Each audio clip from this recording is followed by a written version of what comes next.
राधे राधे दोस्तों। सत्या बहू भाग भाग कर सारी तैयारी कर रही थी, तभी किसी ने पीछे से कंधे पर हाथ रखा। बहू बहुत जल्दी है मायके जाने की। सत्या ने पलटकर देखा तो उसकी सास धनवती जो खड़ी थी। हाँ मम्मी जी, बड़ी मुश्किल से तो यह समय आया है। अब मुझे अपने घर जाने का मौका मिल रहा है। आपको तो पता ही है, घर गृहस्थी से छुट्टी नहीं मिलती। आज आपके बेटे ने मुझे पूरे 1 हफ्ते की छुट्टी दी है। न जाने आज उन्हें मुझ पर कैसे तरस आ गया। सत्या ने झकते हुए कहा। आज सत्या की शादी को लगभग 12 वर्ष हो गए। इन 12 वर्ष में मुश्किल से 2 या 3 बार ही वह अपने मायके जा पाई थी, वह भी किसी फंक्शन में। उसके पति विमल ने कभी सत्या को जाने की परमिशन नहीं दी, क्योंकि उनके बूढ़े माँ बाप की देखभाल करने वाला और कोई नहीं था। बड़े भैया भाभी तो कभी कभी बस मिलने आते थे। माँ बाप को छोटे बेटे के भरोसे छोड़कर वो मौज से रह रहे थे। सत्या को इससे कोई परेशानी नहीं थी, क्योंकि उसके सास ससुर उसे बहुत चाहते थे। सत्या भी पता भी नहीं कब बहू से बेटी बन गई। उसे पता ही नहीं चला कि दिन भर काम में व्यस्त रहती थी। सास ससुर की एक एक चीज़ का ध्यान रखना, जहाँ तक कि वह अपने ससुर जी को कभी कभी डांट भी देती थी, जब वो चुपचाप कभी कभी मीठा खाने की कोशिश करते। इस प्यार भरी डांट पर वे मुस्कुराकर बस इतना ही कहते, लगता है मेरी माँ वापस आ गई। लेकिन आज सब कुछ भूलकर सत्या अपने मायके जाने के लिए तैयार हो रही थी। विमल उसे खुद छोड़ने जा रहे थे। जाते समय सत्या ने अपने सास ससुर के पैर छूते हुए कहा, पापा जी आप परहेज से रहना और मीठा तो बिल्कुल मत खाना।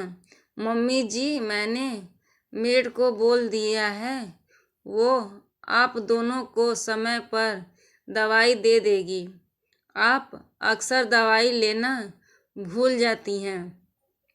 जब मैं वापस आऊँगी तो आप दोनों ऐसे ही स्वस्थ मिलना चाहिए। लेकिन बाबूलाल जी और धनवती जी दोनों के चेहरे उदास थे। इस उदासी का कारण सत्या भी नहीं समझ पाई। उसे लगा जैसे वो उसके जाने से दुखी हैं। सत्या उनका आशीर्वाद लेकर जल्दी से गाड़ी में बैठकर चली गई। उसके जाने के बाद बाबूलाल जी ने धनवती से कहा, चल अब मेरा भी सामान पैक कर दे, शायद तेरा मेरा साथ यहीं तक था। धनवती जी ने कहा, ऐसा मत कहिए, मैं भी आपके साथ चलती हूँ, नहीं तो हम दोनों किसी वृद्धा आश्रम में रहने चलते हैं। बाबूलाल जी ने अपने दर्द को संभालते हुए कहा, नहीं धनवती, तू भी यहीं नहीं रहेगी तो सत्या परेशान हो जाएगी।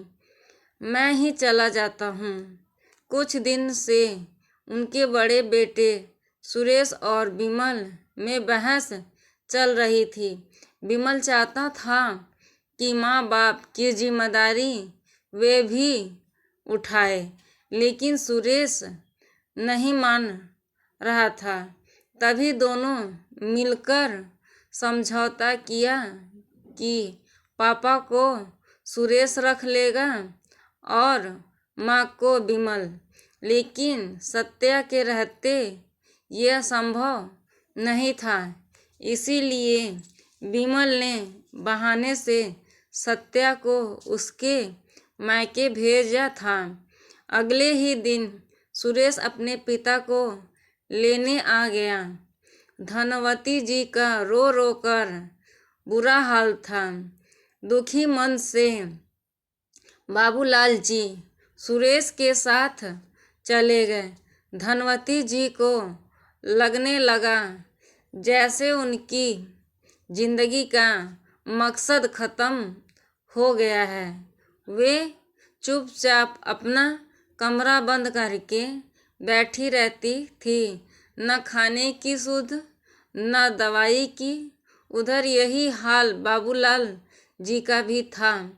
एक दिन विमल ने सत्या को फ़ोन किया। सत्या, मम्मी की तबीयत ठीक नहीं है, तुम जल्दी से आ जाओ। उन्हें अस्पताल में एडमिट किया है। सत्या जल्दी से अस्पताल पहुंचती। माँ जी, क्या हो गया आपको? डॉक्टर साहब ये तो अच्छी भली थी, उन्होंने खाना पानी छोड़ दिया था, जहाँ तक कि दवाई भी नहीं ली है। करीब 3 दिन से कुछ नहीं खाया है। डॉक्टर की बात सुनकर सत्या माँ जी की ओर देख कर बोली, क्या हुआ माँ जी, ये सब क्या है? कोई बात है हुई है? मुझे बताइए।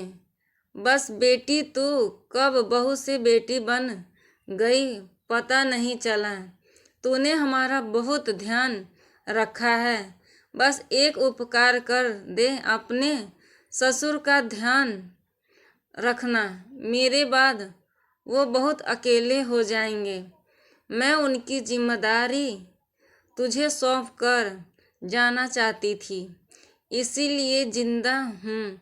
सत्या इससे पहले कुछ समझ पाती, धनवती जी की गर्दन एक ओर लुढ़की गई। सत्या और विमल जब माँ को लेकर घर पहुँचे तो देखा बाबूजी सुरेश की गाड़ी से उतर रहे थे। सत्या सब समझ गई।